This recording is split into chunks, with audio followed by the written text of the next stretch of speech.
Love. So, how do you overcome addiction in a fun way? You mean addiction recovery can be fun? My addiction's the fun thing? No, that's gonna be hard.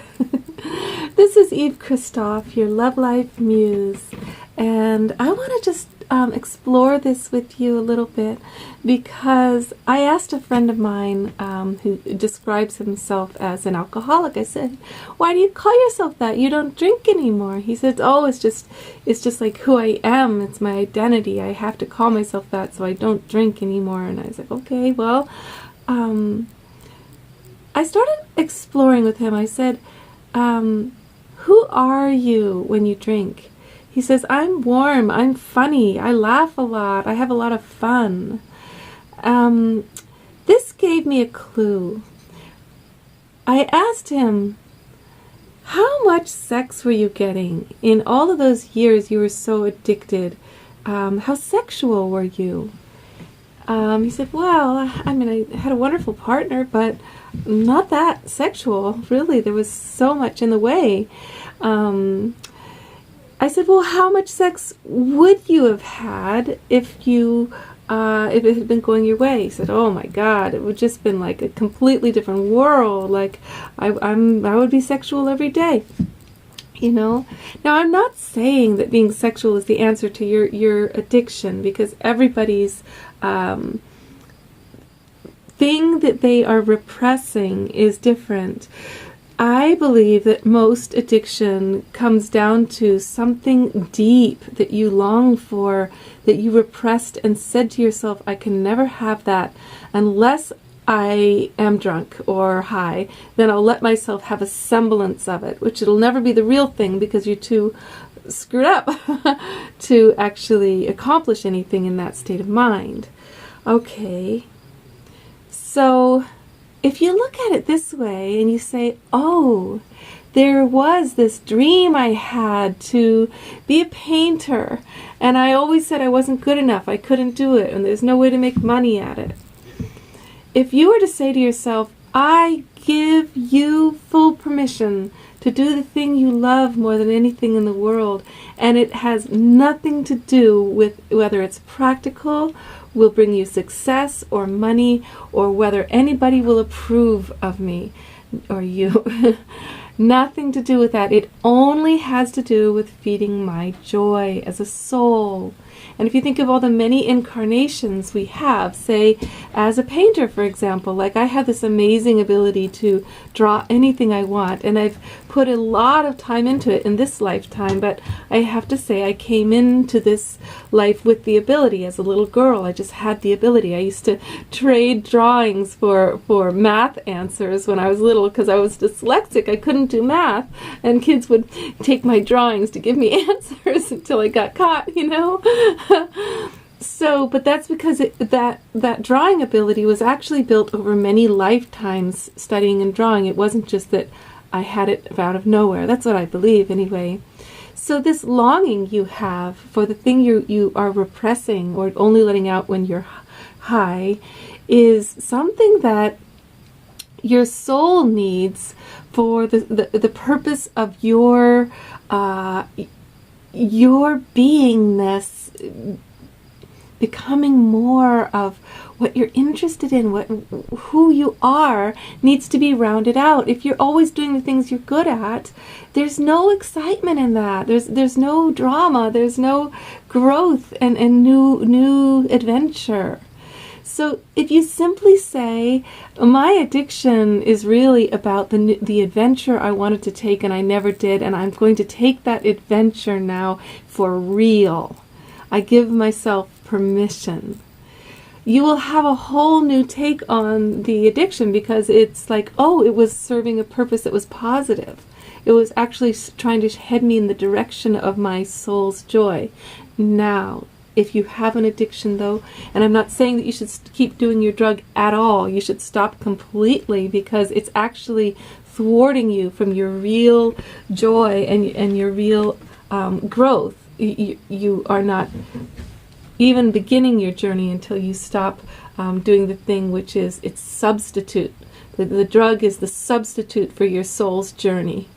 But now, if you are a really angry, violent person when you're drinking or smoking, and people tell you what a horrible person you were, and especially if you don't remember, this can be a couple of things. One is that you're repressing really difficult, painful things you haven't healed, or you really don't like your life and you want to change a lot about it, and you need to work hard to do so. But it can also be this really scary thing, which is called soul possession. When soul possession is actually when a negative entity comes and uses your body as its place to wreak havoc. And it can only do that when you exit. And when a person is taking drugs in order to exit their life, take a break, not be here, not be present, not face what they need to face, or because life's too difficult, maybe they think they can't. What happens is you exit, and then from the place you exit is a hole that other spirits can get in and start using your body to harm people. So I really recommend no drugs at all, cold turkey, nothing. Like I put my vinegar in my water, and that seems like a drug to me. No pot at all. Pot, the thing about pot is the plant spirit, marijuana. It's not like it's evil. If there's many healing things about it, and when you need the healing from it for a medical reason. But other than that, the plant spirit has a very strong personality, and when it comes into your body, you get to experience being that plant, which is a wonderful thing to do in your lifetime once in a while. But if it's a regular habit, you are inviting soul possession by the plant. And that plant spirit has an agenda of its own, like, hey, let's just hang out to nothing.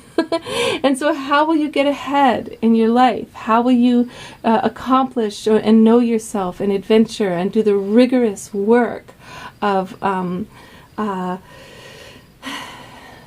working with what's difficult if you're always just wanting to have fun, like the plant? It just wants to take in sun and the light, movement, energy, yeah.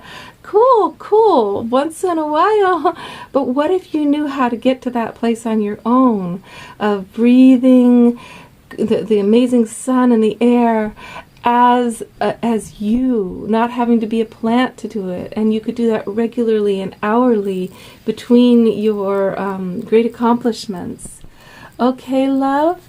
So, the adventure of your healing addiction is all about finding what you love and following your joy. Find what you love, follow your joy. Find what you love, follow your joy. All right, let's do it. Let's keep doing it. I feel a little crazy ever since I started doing it. I feel like I'm insane. And I'm having such a peaceful experience in my heart, because it's like, the noise chatter went away. The noise chatter, the negative chatter, is often about, what am I doing? Why am I here? Why didn't that work? What should I do? How can I make money? But when you start doing what your soul loves to do, and suddenly addictions will fall away. They'll literally fall away, because you'll be like, I'm too busy learning my guitar, or I'm too busy, studying this computer book, it's amazing, or astronomy, or whatever your thing is. Your passion takes you over, and it gives you power, and it gives you enthusiasm, and it gives you a lifeline, and then you start giving to others what it is you've taken in, and now the energy starts flowing back to you. Okay, much love. I'm chattering away. I'm so excited for you.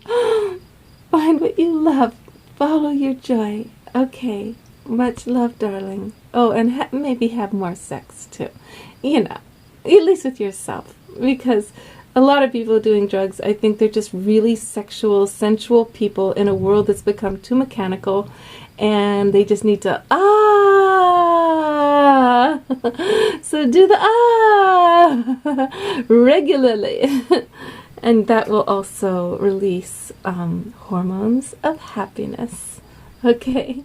Much love, darling. Love life. Love your life. Okay?